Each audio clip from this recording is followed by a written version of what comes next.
মেহেরপুরে নিজ মেয়েকে ধর্ষণের চেষ্টার অভিযোগে শহীদুল ইসলাম নামের এক ব্যক্তিকে থানায় নেওয়া হয়েছে।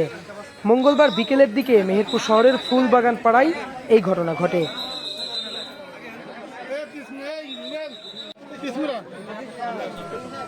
শহীদুল ইসলাম সাতক্ষীরার কলারোয়ার উহাব আলীর ছেলে।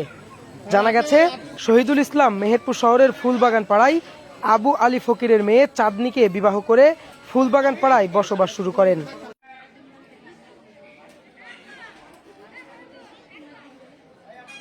বেশ কিছুদিন যাবৎ তার নিজ মেয়েকে ধর্ষণ করার লক্ষ্যে বিভিন্ন স্পর্শকাতর স্থানে হাত দেওয়া শুরু করে। বিষয়টি মেয়েটি তার মাকে জানানোর পরেও তার মা বিষয়টি কর্ণপাত করেনি। পরে বিষয়টি প্রতিবেশী এক ব্যক্তিকে জানানোর পর মঙ্গলবার বিকেলে স্থানীয় জনতা তার বাড়ি ঘেরাও করে এবং তাকে মারধর করার চেষ্টা করে। খবর পেয়ে মেহেরপুর সদর থানা পুলিশের একটি দল ঘটনাস্থলে পৌঁছায়। এই সময় পরিস্থিতি নিয়ন্ত্রণের বাইরে চলে গেলে সেনাবাহিনীকে খবর দেওয়া হয়। পরে সেনাবাহিনীর সদস্যরা পৌঁছে শহীদুল ইসলামকে উদ্ধার করে মেহেরপুর সদর থানার হাতে তুলে দেয়।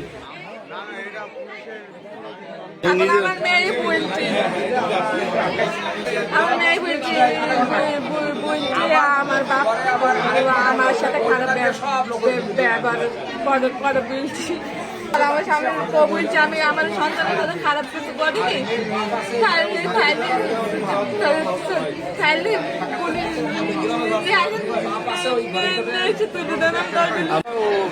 ওনার বাচ্চা ওনার সাথে রাত্রিরে বলে ঘুমের বড়ি টড়ি খাওয়াই, ফ্যামিলির সবাইকে ঘুমের বড়ি টড়ি খাই, ওর মেয়ের কাছে কি ওইভাবে টর্চার করে। ঠিক আছে, পরে আস্তে আস্তে জিনিসটা এভাবে জানাজানি হয়ে যায় ফ্যামিলিগতভাবে জানার পর এই আস্তে আস্তে আপনার মহল্লার পাশে সবাই জানতে পারে।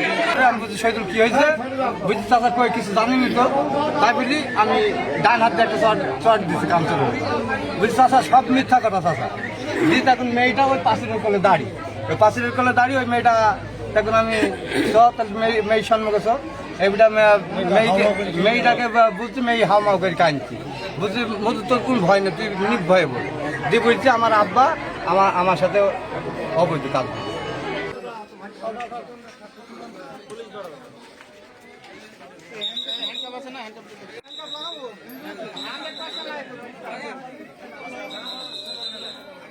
কিছু না